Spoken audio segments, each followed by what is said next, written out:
Ya, Assalamualaikum warahmatullahi wabarakatuh. Pertama-tama saya ingin memperkenalkan diri terlebih dahulu. Nama saya Muhammad Sodik Salahuddin dengan NPM 10070712162 dari Program Studi Teknik Pertambangan Fakultas Teknik. Kali ini saya akan mempresentasikan hasil penelitian saya yang berjudul Pengaruh Penggunaan Data Geofisika terhadap Analisa Dampak Lingkungan di Kecamatan Warung Kondang, Kabupaten Cianjur. Tugas ini saya kerjakan untuk memenuhi salah satu syarat dari mata kuliah Bahasa Indonesia dan saya juga tergabung ke dalam kelompok pertambangan. Adapun garis luar atau bahasan-bahasan pokok yang akan saya presentasikan pada kesempatan kali ini antara lain adalah yang pertama itu data geofisika, yang mana saya akan menjelaskan mengenai metode geofisika dan data-data yang dihasilkan dari pengambilan data geofisika tersebut. Kemudian yang kedua ada AMDAL atau analisa dampak lingkungan.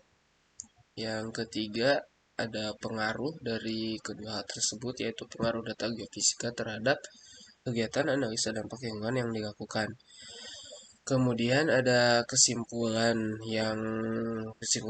kesimpulan dari penelitian saya yang berhasil saya tarik dari penelitian kali ini. Nah, bahasan pertama yang akan saya bawakan atau yang akan saya bahas kali ini adalah mengenai data geofisika terlebih dahulu. Nah, data geofisika itu pada umumnya merupakan data yang merepresentasikan keadaan bumi maupun baik itu di bawah permukaan maupun di atas permukaan yang didapatkan berdasarkan perbedaan sifat fisikanya.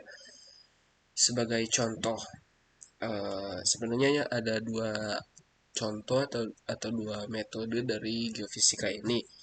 Yang pertama itu ada geofisika bawah tanah.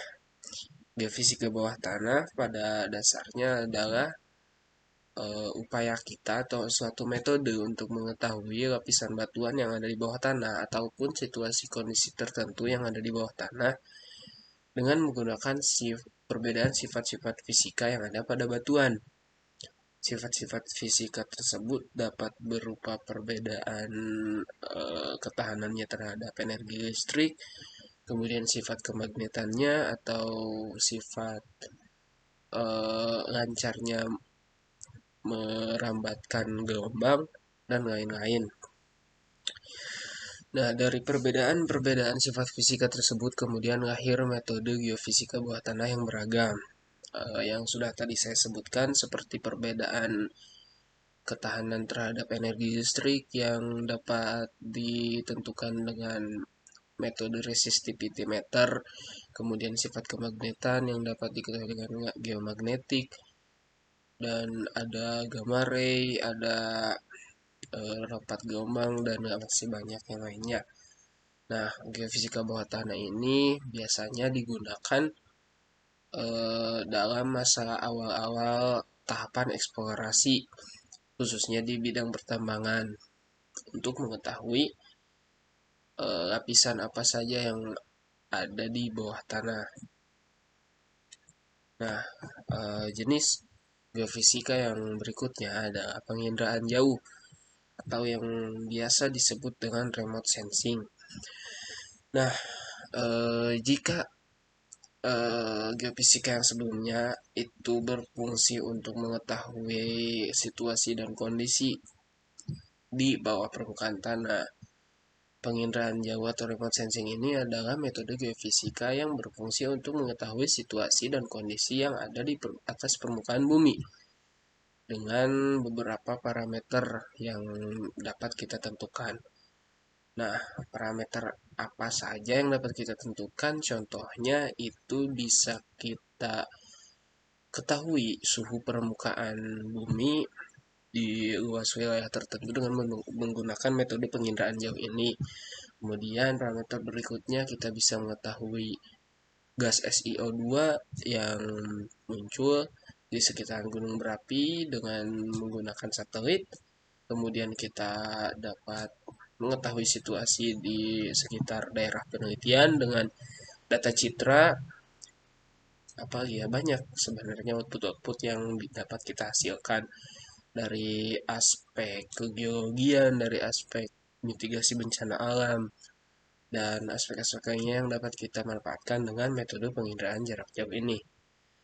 Nah, adapun cara kerja yang terjadi di dalam metode penginderaan jarak jauh ini adalah kita menggunakan satelit sebagai alat utamanya. Dalam satelit itu ada beberapa atau bahkan ada banyak sekali sensor-sensor yang menerima data-data apapun yang dipantulkan oleh objek-objek atau semua objek yang ada di bumi kita.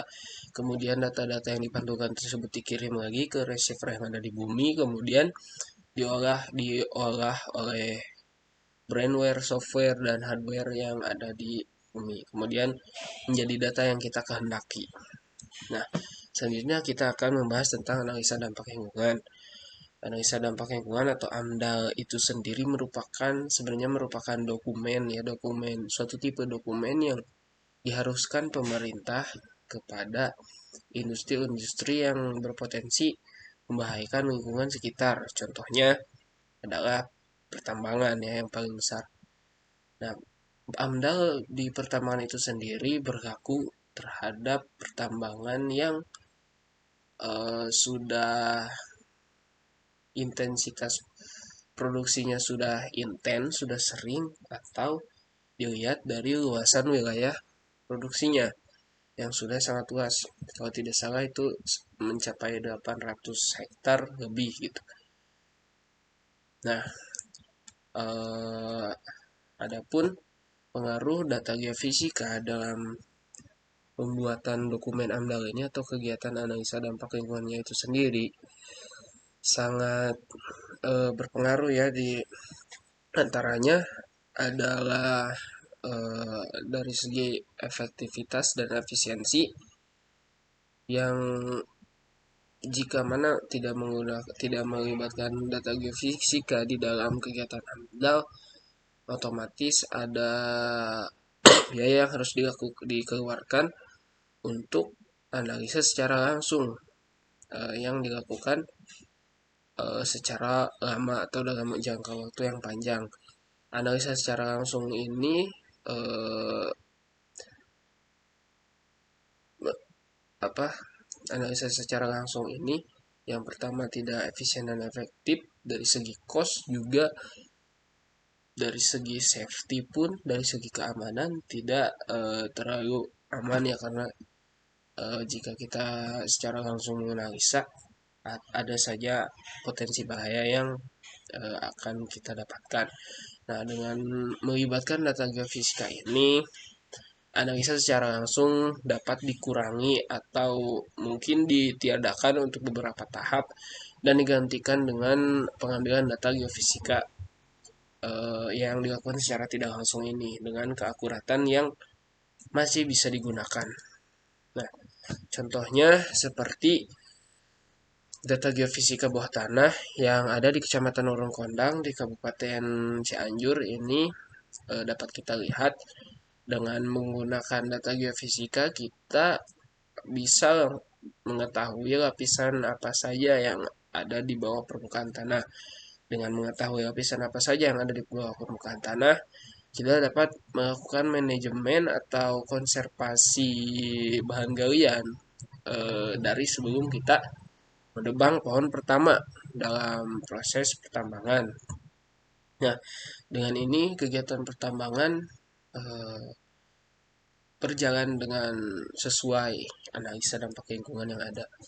Nah, kesimpulan yang saya dapatkan dari penelitian kali ini bahwa pengaruh data geofisika terhadap analisa dampak lingkungan sangat berpengaruh, khususnya kepada efektivitas dan efisiensi yang didapatkan dari kegiatan analisa dampak lingkungan tersebut. Nah, sekian presentasi yang saya sampaikan. Mohon maaf apabila ada kekurangan. Bila taufiq wal hidayah. Assalamualaikum warahmatullahi wabarakatuh. Dadah.